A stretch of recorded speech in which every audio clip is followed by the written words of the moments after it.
मित्रांनो, समोर बघता पडके पनवेलची रायफल स्वर्गीय पंडितशेठ फडके आता यांच्या नावाने पळते. नमस्कार विशालदा. नमस्कार. विशालदा, आज एक प्रेक्षणीय लढत झाली. तिकडे होता राहुल भाईंचा एलियन आणि त्याच्यासोबत पळाला रायबा. इकडे विराट आणि रायफल पळाली. कशी काय शर्यत म्हणजे सांगा ना. सर्वप्रथम आमचे प्रेरणास्थान आधारस्तंभ व महाराष्ट्र राज्य बैलगाडी संघटना अध्यक्ष ज्या माणसाने स्वतःच्या हिमतीवर जे आपलं नाव अखंड महाराष्ट्र नसून तर जगभर केलेले ते असे आमचे आधारस्तंभ दादा सरकारचे प्रेरणास्थान स्वर्गीय पंडितशेठ फडके यांना विनम्र अभिनंदन ना त्यांना भावपूर्ण श्रद्धांजली. आज महाराष्ट्र राज्य बैलगाडी संघटनेचे अध्यक्ष यांच्या नावासाठी स्वर्गीय पंडितशेठ फडके यांच्या नावासाठी जो पहिला आभार मानतो मनी रमेश म्हात्रे परगे पनवेल यांचा का त्याही मी बोललेला एक शब्दाचा मान ठेवून मागं पुढे न बघता त्यांनी जो बैल रायफल शेठच्या नावासाठी कारावार दिला त्यांचं मनपूर्वक अभिनंदन. जी आज लढत झाली, आज मैत्रीपूर्ण लढत झाली. आम्ही नाव दिलं होतं स्वर्गीय पंडितशेठ फडके यांच्या स्मरणार्थ कुमार टायगर पूर्णशेठ फडके विगर बनवतो. स्टेजवर रायगड ठाणा पालघर कमिटीचे अध्यक्ष संदीपबाई माली भोपर आणि उपाध्यक्ष नंदरा शेठ मुंगाजी व मिलिंद शेठ पाटील पोतगाव अंबरगाव यांचे भाऊ सुरेंद्र शेठ हे होते आणि महाराष्ट्र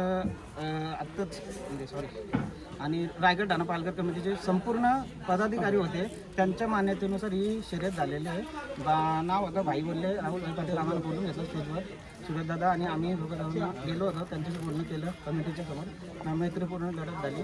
राहुलभाई पाटील यांचं पण अभिनंदन. दादा, आपण बघतो की आता 2 ते 3 दिवस झालेत करार करून आणि एवढा मोठा गुलाल दिला. कसे काय आभार मानता रायफलचे? त्या मालकांचे व सर्व टीमचे त्यांचे मनीष रमेश म्हात्रे पडकेपणावर रायफल करून पडकेपणे यांचं दादा सरकार टीम करून व आमच्या मार्गदर्शन व सर्व पूर्णशेठ फडके दादा सरकार यांच्या पूर्ण टीम करून त्यांचं मनापासून अभिनंदन करतो. दादा, आजचा गुलाल किती महत्त्व होतं, कारण की बघा ना, आपणच्या नावाने करा झाला आणि लगेच आपल्या गुलाल पण पाहिजे होता आणि तो गुलाल आज रायफलने मिळून दिला. काय बोला? शेतचं पहिल्यापासून नाव नामांकित आहे आणि जेव्हापासून मी शेतची माझी दोस्ती झाली तेव्हापासून शेत मी बघत आलेलो आहे. शेत जेव्हापासून या बैलगाडी शर्यत क्षेत्रामध्ये तेव्हापासून 1 नंबरचा शोध करतो आणि शेतच्या दावणीला 1 नंबरचे नंदी असतात. आपण बघतो की आता तुम्ही भरपूर नंदीचे नियोजन करता. आता रायफलचं कसं काय नियोजन झाला होता? रायफलचं नियोजन म्हणजे करार जेव्हा झाला तेही आमच्याशी बोलणं झालं. ते बोललं होतं का आमचा विराटशी पायरा फिक्स आहे म्हणून. तर आम्ही शेटनं बोललो, शेट बोलले तुम्ही कराल त्या पूर्ण शेटनी पूर्ण जबाबदारी नरेश शेठ पाटील व सुरेशदादा पाटील निरे आमच्याकडे टीमकं पूर्ण दिले होते. त्याही सांगितलं तुम्ही कराल त्या आम्हाला माने आणि त्याही सांगितल्याप्रमाणे आम्ही पायरा ठेवला आणि आल्यावर नाव दिलं आणि मैत्रीपूर्ण लढत आहे. आपण बघतो की स्वर्गीय पंडितशेठ फडके यांचं नाव नेहमीच बिनजोडला असतो. त्या प्रकारे तुम्ही आज पण नाव दिला होता बिनजोडला. काय बोला?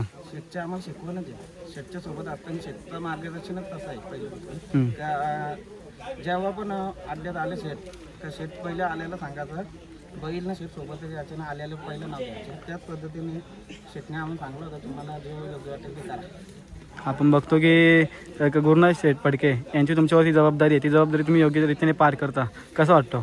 सर्व टीम आमचे जे शेतचं मार्गदर्शन आहे शेतने सांगल्याप्रमाणे शांत एकदम मैत्रीपूर्ण लढत करायची शेतने सांगितलेलं आहे. कोणाचे वाद विवाद नाही झाले, मैत्रीपूर्ण लढत झाली आणि ही पूर्ण जबाबदारी सुरेशदादा पाटील व नरेश पाटील यांच्याकडे शेतने दिलेली आहे. ही जबाबदारी पाळण्याचं काम आम्ही सर्व टीम करत आहे आणि याच्या पुढे पण असंच मैत्रीपूर्ण शर्यत करत राहू आणि शेतने दिलेली जबाबदारी आम्ही पाळण्याचा पूर्णपणे 100% प्रयत्न करू. आज बघतो की सर्जा असेल, रायफल असेल, भरपूर सारे नंदी आहेत की आज आपणचं नाव नेहमी वरती नेतात, काम करणे गुलाल घेतात प्रत्येक मैदानामध्ये. काय बोला? आता सरकारचं जेव्हापासून घेतल्यापासून नामांकित नंदीमध्ये पडून त्यांनी जसं आपत्तानं वरती ठेवलेलं आहे त्याच पद्धतीने आता हा रायफल आपत्तानं मुंबईला संपूर्ण महाराष्ट्रात. दादा, आपण बघतो की करा लगेच 2 का 3 दिवस झाले आणि लगेच मैदानामध्ये आले.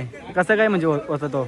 बैला चालूच आहे ना, हा नंबर चालूच आहे ना. इतक्या दिवस वावल्याला पण त्यांची मैत्रीपूर्ण लढत झाली होती आणि त्याही सांगितलं होतं का आता आम्ही बैल रविवारी पालवायचे. मग त्यांच्या मान्यतेनुसार आम्ही डिसिजन घेऊन शेती बैल आज पालवायचं ठरवलं. किती दिवसापासून म्हणजे चालू होता की करा करायचा? काहीच नाही, करार चालू बिलू काय नव्हता. आम्ही पाटील आहे पडग्याचा, त्याला मी फक्त फोन केला. सुरेशदादा पाटील निराचा मला फोन आला होता. शेटनी सांगितलेलं आहे का आपल्याला मुंबईला पलवण्यासाठी कोणता 1 नंबरचा नंदी भेटत असेल तर बोलतं बघा. सुरेश भाऊनी मला फोन केला. हा सुरेश भाऊ यांनी फोन केला. सुरेश भाऊनी बोलतो आपल्या शेतच्या नावासाठी कोणता 1 नंबरचा नंदी भेटत असेल तर त्यांना आपण आपल्या आपाच्या नावासाठी करायला कोणतीच असेल तर बोलणं करा आणि जे असेल ते ठरवायला लगेच द्या. त्याच पद्धतीने पडक्याचा अमित पाटील त्याला मी फोन केला.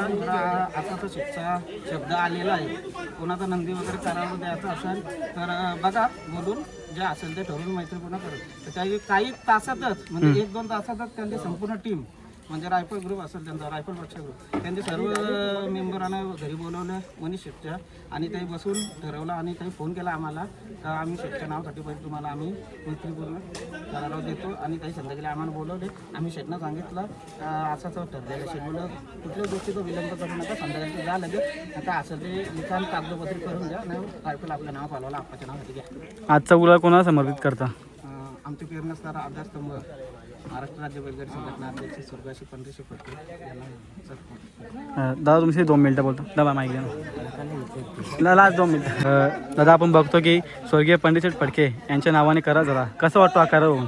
माझं वाटतं का त्यांच्या नावासाठी इतके दिवस त्यांचा पण नंदी नव्हता मुंबईला बिंजोर खेळण्यासाठी आमचं रायफल आता त्यांचं नाव करील 100%.